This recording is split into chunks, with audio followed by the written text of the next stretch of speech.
শেখ হাসিনার যদি এতই দরদ থাকতো আমাদের দেশের জন্য, তাহলে উনি ভারতের যা দিছে নিজে অন্তত পাচার করতো না, নিজে চামচাদেরকে বিদেশে টাকা পাচার করার সুযোগ করে দিত না, নিজে বিদেশে অবৈধ সম্পদের পাহাড় গড়তো না। আর কয়েকজন নামমাত্র আওয়ামী লীগের উনি বিদেশে সব টাকা পাচার করে সেখানে পাহাড় করে এই দেশটাকে দৈলীয় বানাইতো না। ধরলাম উনি ভারতের গোলামি করছে, কিন্তু দেশের তো উন্নয়ন করছে, সেটাও তো উনি করলো না। আপনার একটা পদ্মা সেতু, কয়েকটা ওভারব্রিজ, ফ্লাইওভার দেখে আপনি ভাবছেন একটা দেশের উন্নয়ন আছে? না ভাই, শিক্ষা থেকে শুরু করে, ধর্ম থেকে শুরু করে, স্বাস্থ্য থেকে শুরু করে, চিকিৎসা থেকে কিচ্ছু রাখেনি, সব শেষ করে দিচ্ছে। তার মানে উনি চাইছিল বাংলাদেশটাকে মানে সুকৌশলগতভাবে সব কিছু ধ্বংস করে দিয়ে মেরুদণ্ড এমনভাবে বাঁকা করবে, করার পর তারপরে ভারতের হাতে এই দেশটা তুলে দিবে। তখন এই দেশের মানুষ আর প্রতিবাদ করবে কি? তখন মানে না খেয়ে জীবন যাদের পার হয় তারা আগে কোনোদিন প্রতিবাদ করতে পারে? ধরেন আফ্রিকার মানুষ পৃথিবীতে এখনো মনে হয় অসভ্য জাতির মতো, তাদের সব পৃথিবী এত উন্নত, এত আধুনিক, দেশ থেকে বিদেশ, দেশ থেকে চাঁদ, বিভিন্ন গ্রহ চলে গেছে, অথচ কেন আফ্রিকার মানুষগুলো কি মানুষ না? তারা কেন পারলো না? কারণ আছে। তারা কেন এখনো শোষণে নির্যাতনের শিকার? কেন তারা এখনো উপনিবেশ হিসাবে আছে এই যুগেও? কারণ কি জানেন? ওদেরকে, ওদের দেশে যারা ওদেরকে মানে শোষণ করছে, মানে পশ্চিমারা বলেন, রাশিয়া বলেন, যেই হোক, ওদের মূল অস্ত্রই হচ্ছে আফ্রিকার মানুষদেরকে ওরা কোনো দিন ভাবে শিক্ষা, চিকিৎসা কিছুতেই উন্নত হতে দেয় না। আর সব সময় ওদের খাবারের কষ্ট রাখে, যার কারণে ওরা মানে ধরেন একটা মরা কুকুর পাইলে ওইটাও খায়। কারণ কি? ওরা এতটাই খাবারের কষ্ট থাকে। তাই যাদের দিন যায় খাবারের নিয়ে সংগ্রাম করতে, যাদের দিন শেষ হয় খাবার নিয়ে করতে করতে, তা জোগাড় করতে, তারা কি কোনোদিন আরেকজনের বিরুদ্ধে মাথা দাঁড় করে প্রতিবাদ করতে শিখে? বলেন, জানে এটা কি সম্ভব তাদের পক্ষে? আমি ঘুম ভেঙে বা না ঘুমাইতে, ঘুম থেকে উঠে আমার চিন্তা করতে হয় আমি নিজে কিভাবে খাবো একবেলা, আমার সন্তানদের, আমার মা বাবা, আত্মীয় স্বজনকে কিভাবে খাবো। তাহলে আমি কখন চিন্তা করবো যে আমার দেশ কারা শোষণ করছে, কারা আমাদের উপনিবেশ বানায় রাখছে, কারা আমাদের প্রাকৃতিক সম্পদ লুটেপুটে খাচ্ছে, তাদের বিরুদ্ধে আমাদের লড়তে হবে, সংগঠিত হতে হবে? সম্ভব না, এগুলা একসাথে দুই জিনিস সম্ভব না। ভারত মূলত এই পরিকল্পনা নিয়ে শেখ হাসিনারে বাস্তবায়ন করছিল, শেখ হাসিনাকে দিয়ে। সেটা হচ্ছে বাংলাদেশের সব কিছু থেকে মেরুদণ্ড ভেঙে দেওয়া, বাংলাদেশের টাকা পয়সা, ব্যাংক, শিক্ষা, চিকিৎসা সব লুটেপুটে ভারত মানে বাংলাদেশে আওয়ামী লীগের কয়েকজন চামচা যারা মন্ত্রী, এমপি, এদেরকে খাওয়ার সুযোগ করে দিচ্ছে। আর বাকি সবাই আপনার আফ্রিকার মানুষের মতো রাখবে, মানে খাবার খেতে তাদের যেন দিন ছুটতে হয়, সংগ্রাম করতে হয় খাবারের পিছনে। তখন এমন একটা পরিস্থিতি দাঁড় করাবে, তখন হাহাকার হবে। হাহাকার হলে তখন শেখ হাসিনা যে সুন্দরভাবে ভারতের হাতে দেশটা তুলে দিতে পারে, আর বাংলাদেশের মানুষ তখন সবাই তখন হাহাকার করবে। তখন আর ওই দেশ স্বাধীনতা নিয়ে তাদের অত কষ্ট হবে না, ওই স্বাধীনতা রক্ষার জন্য তাদের রক্ত গরম হবে না, তাদের রক্তই থাকবে না, গরম হবে কিভাবে? আর তাদের আকাঙ্ক্ষাও জন্মাবে না, আর তারা লড়বেও না, সংগ্রামও করবে না। ভারত টেনশন মুক্ত ভাবে আফ্রিকার মানুষের যেভাবে অন্যরা শোষণ করছে, আমাদেরকে এইভাবে ওরা শোষণ করত। এই পরিকল্পনা, এই মিশন নিয়মূল দেশটাকে এইভাবে অরাজকতা লুটে পুটে ধ্বংস করে দিচ্ছে। এখন যারা আওয়ামী লীগের এই চামচা ছিলেন, আপনারই একবার ভাবেন, আপনার সন্তানদের আপনি যদি এই পরিকল্পনার অংশীদার না হইতেন, তাহলে আপনি বিদেশে বাড়ি গাড়ি করছেন কেন? দেশেই করতেন, করলেন না কেন? আপনি জানেন যে ভারতের কাছে শেখ হাসিনা সব দিয়ে দিবে, আমাদের যা করতে হবে বিদেশে নিয়ে করতে হবে। কারণ আপনার টাকা তো শেখ হাসিনা ধরছে না, তাহলে বিদেশ নিয়েছেন কেন? এখানেই থাকতো। তাহলে কেন? কারণ আপনি জানেন যে শেখ হাসিনা এক সময় থাকবে না, ভারতের হাতে সব দিয়ে দিবে। সুতরাং আমরা সম্পদ নিয়ে তৃতীয় শক্তির কাছে থাকি, আর এখানের মানুষ মরুক, যা করুক, ভারতের কাছে ঘুরে থাকুক। কিন্তু আল্লাহর পরিকল্পনা বড় পরিকল্পনা। আল্লাহ তার আগেই পরিকল্পনা ফাঁস করে সমস্যা হওয়ার আগেই সমাধানের পথ দেখিয়ে দিচ্ছে আমাদের।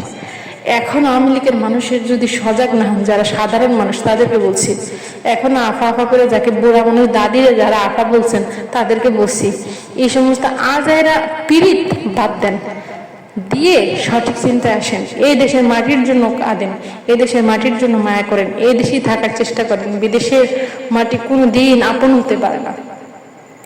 আপনি বুঝেন, আপনারা এখন ভাবেন যে আমি জানি আওয়ামী লীগের সবাই এটা ভাবে যে ভারত শক্তিশালী দেশ, ভারতের লাগে আমরা পারবো না, ভারত একবার হামলা করলে আমরা শেষ। একটু ফিলিস্তিনের দিকে তাকান, পৃথিবীর সবচেয়ে শক্তিশালী দেশ ছিল যুক্তরাষ্ট্র আর ইসরায়েল, সামরিক শক্তিতে, টাকা পয়সায়, সব কিছুতে।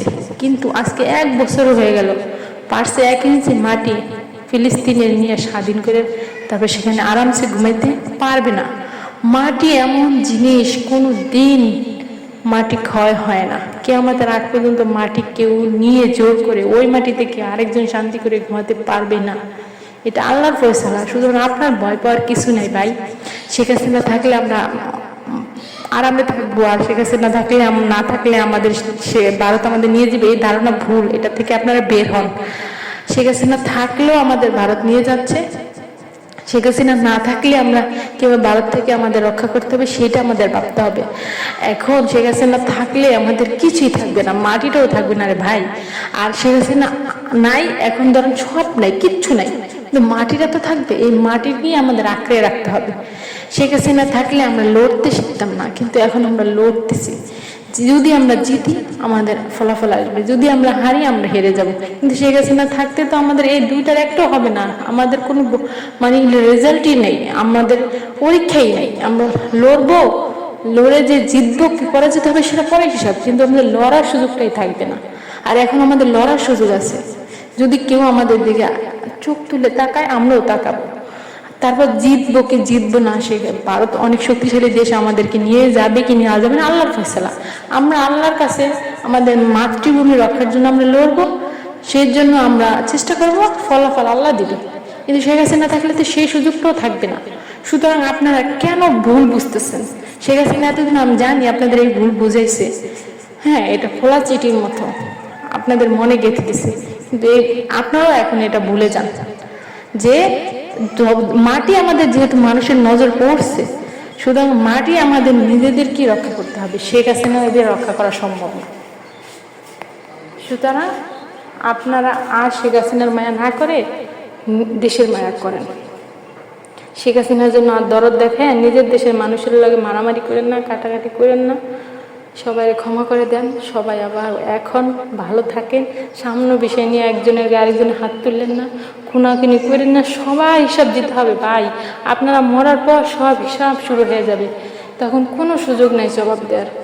এখন এই সমস্তগুলো বাদ দেন, নিজের সন্তানদেরকে চিন্তা করেন। নিজেরা কি আপনি 10 টাকা ইনকাম করলেন 1 মিনিটে, আল্লাহ আপনার সেকেন্ডে কোটি টাকা শেষ করে দেবে। তাহলে কি দরকার অবৈধভাবে অন্যের সম্পদ নষ্ট করা, অন্যের জিনিস জোর করে নিয়ে আপনি সুখী হয়ে বা আপনার সন্তানকে সুখী করা? আপনার সন্তানকে জিজ্ঞেস করেন যে তো আমি যে এগুলো করতেছি অবৈধভাবে, তোমরা কি এগুলোর ভাগিদার হবা? জিজ্ঞেস করবেন, কেউ রাজি হবে না। সুতরাং আপনার এগুলো বাদ দেন, মারামারি কাটাকাটি হানাহানি বাদ দেন, দিয়া আমাদের এখন শত্রু আওয়ামী লীগ না, বিএনপি না, জামাত না, কেউ না, আমাদের শত্রু ভারত। এই ভারতের বিরুদ্ধে আমরা কিভাবে সজাগ থাকবো সে চিন্তা করেন।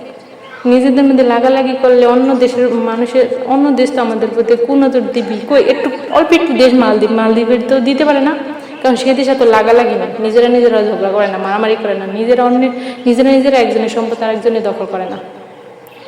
আপনারা করেন।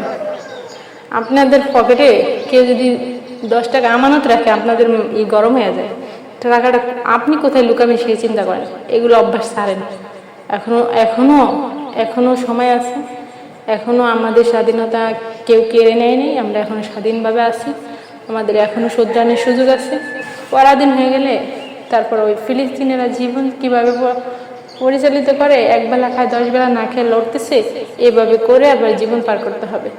সুতরাং এখনো সুযোগ আছে, আমরা মুসলমান, আমরা আর একজনকে আরেকজন এভাবে খুন করব না, মার্ডার করব না, অন্যের সম্পদ দখল করব না, কেউ ঝগড়াঝাটিতে হঠাৎই লিপ্ত হব না। ইনশাল্লাহ আমরা একদিন মাথা উঁচু করে দাঁড়াবো।